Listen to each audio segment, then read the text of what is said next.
আসসালামু আলাইকুম। ভারত কিছুটা আতঙ্কিত আছে।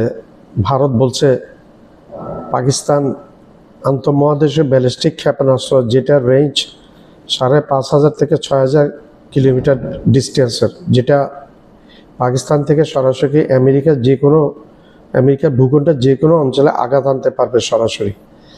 গোপনে এই ধরনের ক্ষেপণাস্ত্র পাকিস্তান বানাচ্ছে। তো এখন পাকিস্তান নিজে প্রতিরক্ষার জন্য এটা বানাতে কোনো বাধা নাই। কিসের বাধা? আমেরিকা যদি বানাতে পারে, রাশিয়া যদি বানাতে পারে, চীন যদি বানাতে পারে, উত্তর কোরিয়া যদি বানাতে পারে, তারপর ফ্রান্স যদি বানাতে পারে, এদিকে শোনা যাচ্ছে জার্মান কয়েক ঘন্টার মধ্যে পারমাণবিক বোমা বানাতে পারবে। এই সমস্ত কোনো কিছুতে কারো কোনো দ্বিধা নাই, কোনো ইয়ে নেই। আর ভারতের নাকি অলরেডি আছে আন্তঃমহাদেশীয় ক্ষেপণাস্ত্র। তো তুমি তো বানিয়ে রেখেছো, পাকিস্তান বানাবে, পাকিস্তান নিজের নিরাপত্তার জন্য পাকিস্তান বানাবে। তুমি বানিয়েছো না, পাকিস্তান বানাবে। তুমি তো রাতের আধারে পাকিস্তানকে না জানিয়ে পেহেলগাম ইস্যু নিয়ে পাকিস্তানের বেসামরিক অঞ্চলে মসজিদে মাদ্রাসায় তুমি আক্রমণ করেছো। ওই পাকিস্তান তো তোমার কোনো মন্দিরে, কোনো উপাসনালয়ে আঘাত করেনি। পাকিস্তান আঘাত করেছে, উত্তর দিয়েছে, তোমার সামরিক স্থাপনায় আঘাত করে তছনছ করে দিয়েছে। তো পাকিস্তান এটা বানাবে।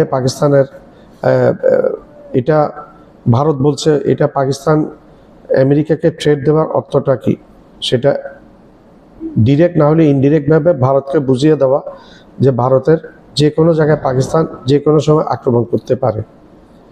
সেটা করতে পারবে। তুমি বানিয়ে রেখেছো, তুমি তো পাকিস্তানের আগে পারমাণবিক বোমা বানিয়েছো।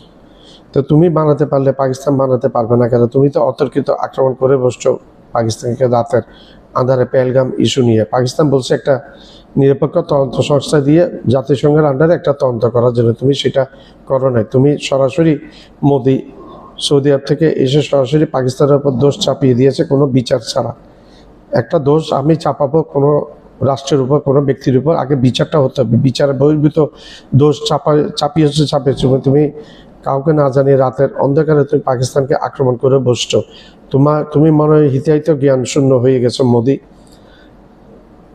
তুমি ভুলে গেছো যে পাকিস্তান একটা নিউক্লিয়ার স্টেট। পাকিস্তানের কাছেও ক্ষেপণাস্ত্র আছে, পারমাণবিক ওয়ারহেড পাকিস্তানের কাছে আছে। যে কোনো সময় পাকিস্তান নিজের আত্মরক্ষার্থে পাকিস্তান সেটা তোমার বিরুদ্ধে ব্যবহার করতে পারে।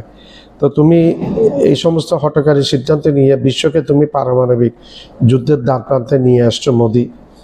এমনি তো তোমার সাথে তোমার প্রতিবেশী কোনো দেশের সম্পর্ক নেই, সবার সাথে তোমার সম্পর্ক খারাপ করে রেখেছো। কারণ তোমার একটা চারিত্রিক বৈশিষ্ট্য হচ্ছে যুদ্ধ বাঁধিয়ে রাখা এবং আরেকজনকে আঘাত করা, প্রতিবেশীকে আঘাত করা, যুদ্ধ বাঁধিয়ে রাখা। সেটা নরেন্দ্র মোদির একটা চিরচিত বৈশিষ্ট্য। আর নরেন্দ্র মোদি হচ্ছে কট্টর হিন্দুত্ববাদী বিজেপি পার্টির সে নেতা, প্রধানমন্ত্রী, কট্টর মুসলিম বিদ্বেষী সে। কিভাবে পাকিস্তানের এই পদক্ষেপ আসলে ভারতের বিরুদ্ধে এক নতুন এবং আরো ভয়ঙ্কর চাল। আমেরিকার দিকে বন্দুক তাক করে পাকিস্তান আসলে কাকে ভয় দেখাতে চাইছে? আমেরিকার গুপ্তচর সংস্থার রিপোর্ট অনুযায়ী এখন আন্তঃমহাদেশীয় পারমাণবিক ক্ষেপণাস্ত্র বা আইসিবিএম তৈরি করতে চলেছে। আপাত দৃষ্টিতে মনে হতে পারে এই ক্ষেপণাস্ত্রের লক্ষ্য যখন আমেরিকা, তখন ভারতের চিন্তা কি আছে? কিন্তু ভূ রাজনীতি বা জিওপলিটিক্স এত সরল নয়। আজকের পর্বে আমরা এই প্রশ্নেরই গভীরে যাব। আমরা দেখব কিভাবে পাকিস্তানের এই পদক্ষেপ আসলে ভারতের বিরুদ্ধে এক নতুন এবং আরো ভয়ঙ্কর চাল। আমেরিকার দিকে বন্দুক তাক করে পাকিস্তান আসলে কাকে ভয় দেখাতে চাইছে এবং এই সমগ্র ষড়যন্ত্রের পেছনে থাকা আসল শক্তিটি কে? সবচেয়ে বড় কথা, এই নতুন চ্যালেঞ্জের মুখে দাঁড়িয়ে ভারত কতটা প্রস্তুত? আমাদের প্রতিক্রিয়া কি হওয়া উচিত? চলুন ভারতের দৃষ্টিকোণ থেকে এই সমগ্র পরিস্থিতির একটি চুলচেরা বিশ্লেষণ করা যাক। প্রথমে আসি মার্কিন রিপোর্টের কথায়। রিপোর্টটি বলছে পাকিস্তান গোপনে এমন পারমাণবিক ক্ষেপণাস্ত্র বানাচ্ছে যা ৫,৫০০ কিলোমিটার দূরে আমেরিকার ভূখণ্ডে আঘাত আনতে পারে। এই খবর শুনে ওয়াশিংটনের কর্তা ব্যক্তিরা আজ হয়তো চিন্তিত, পাকিস্তানকে পারমাণবিক প্রতিপক্ষ ঘোষণা করার হুমকি দিচ্ছেন। কিন্তু ভারতের জন্য এই খবরটি হলো আই টোল্ড ইউ সো। এইরকম আমরা ভারত গত কয়েক দশক ধরে বিশ্বমঞ্চে চিৎকার করে বলে এসেছি যে পাকিস্তানকে পারমাণবিক শক্তিধর দেশ হিসেবে বিশ্বাস করা যায় না। আমরা বলেছি তাদের পারমাণবিক কর্মসূচির বিস্তার এবং তার পেছনে কুখ্যাত এই কিউখান নেটওয়ার্ক সমগ্র বিশ্বের জন্য একটি টাইম বোমা। সেদিন বিশ্ব আমাদের কথায় কান দেয়নি, বরং সন্ত্রাসবাদের বিরুদ্ধে যুদ্ধের নামে সেই পাকিস্তানকেই সাহায্য করে গেছে। আজ যখন সেই আগুনের আঁচ তাদের নিজের গায়ে লাগতে শুরু করেছে, তখন তাদের হুঁশ ফিরেছে। এখন প্রশ্ন হলো, পাকিস্তান কেন এই ভয়ঙ্কর পথে হাঁটছে? তাদের দাবি ভারতের অপারেশন সিঁদুর এবং আমেরিকার সম্ভাব্য আগ্রাসন থেকে বাঁচতেই তাদের এই প্রস্তুতি। এটি একটি নির্লজ্জ মিথ্যাচার এবং অজুহাত ছাড়া আর কিছুই নয়। পাকিস্তানের ইতিহাস সাক্ষী, তারা সবসময় নিজেদের আগ্রাসী সামরিক উচ্চাকাঙ্ক্ষাকে ঢাকার জন্য ভারতের উপর কাল্পনিক দোষারোপ করে এসেছে। আসল কারণটা সম্পূর্ণ ভিন্ন। ভারতের দৃষ্টিকোণ থেকে এর পেছনে তিনটি মূল কারণ রয়েছে। প্রথমত, ভারতের ক্রমবর্ধমান শক্তিকে ব্যাহত করা। আজ ভারত বিশ্বের পঞ্চম বৃহত্তম অর্থনীতি। আমাদের সামরিক শক্তি, মহাকাশ গবেষণা এবং প্রযুক্তিগত অগ্রগতি পাকিস্তানকে ক্রমশ অপ্রাসঙ্গিক করে তুলছে। পাকিস্তান বুঝতে পারছে প্রচলিত যুদ্ধে বা সীমিত সংঘাতে ভারতের সঙ্গে পাল্লা দেওয়া তাদের পক্ষে সম্ভব নয়। তাই তারা পারমাণবিক জুয়া খেলে ক্ষমতার ভারসাম্য নিজেদের দিকে আনার মরিয়া চেষ্টা করছে। আইসিবিএম বা ইন্টারকন্টিনেন্টাল ব্যালিস্টিক মিসাইল তৈরি করা সেই মরিয়া চেষ্টারই একটি অংশ, যার মাধ্যমে তারা নিজেদের একটি বিশ্ব শক্তি হিসেবে জাহির করতে চায় এবং ভারতকে মনস্তাত্ত্বিকভাবে চাপে রাখতে চায়। দ্বিতীয়ত, কাশ্মীর ইস্যুকে বাঁচিয়ে রাখা এবং সন্ত্রাসবাদকে পারমাণবিক ঢাল দিয়ে রক্ষা করা। ভারত যখনই পাকিস্তানের মদতপুষ্ট সন্ত্রাসবাদের বিরুদ্ধে কঠোর পদক্ষেপ নেয়, যেমন উরি সার্জিক্যাল স্ট্রাইক বা বালাকোট এয়ার স্ট্রাইক বা অপারেশন সিঁদুর, তখনই পাকিস্তান পারমাণবিক যুদ্ধের হুমকি দেয়। তাদের হাতে আইসিবিএম থাকলে তারা মনে করবে যে তাদের ব্ল্যাকমেল করার ক্ষমতা আরো বেড়ে গেল। তারা বিশ্বকে দেখাতে চাইবে যে কাশ্মীর একটি পারমাণবিক ফ্ল্যাশ পয়েন্ট এবং এর সমাধান না হলে বিশ্ব বিপদে পড়বে। এটি তাদের পুরনো কৌশল, কিন্তু এবার আরো বিপজ্জনক অস্ত্র হাতে নিয়ে। এবং তৃতীয় ও সবচেয়ে গুরুত্বপূর্ণ কারণটি হলো তাদের প্রভু চীনের ইশারায় কাজ করা। পাকিস্তানের এই পারমাণবিক উচ্চাকাঙ্ক্ষা বিচ্ছিন্ন কোনো ঘটনা নয়, এটি চীন পাকিস্তান অক্ষশক্তির একটি গভীর ষড়যন্ত্রের অংশ।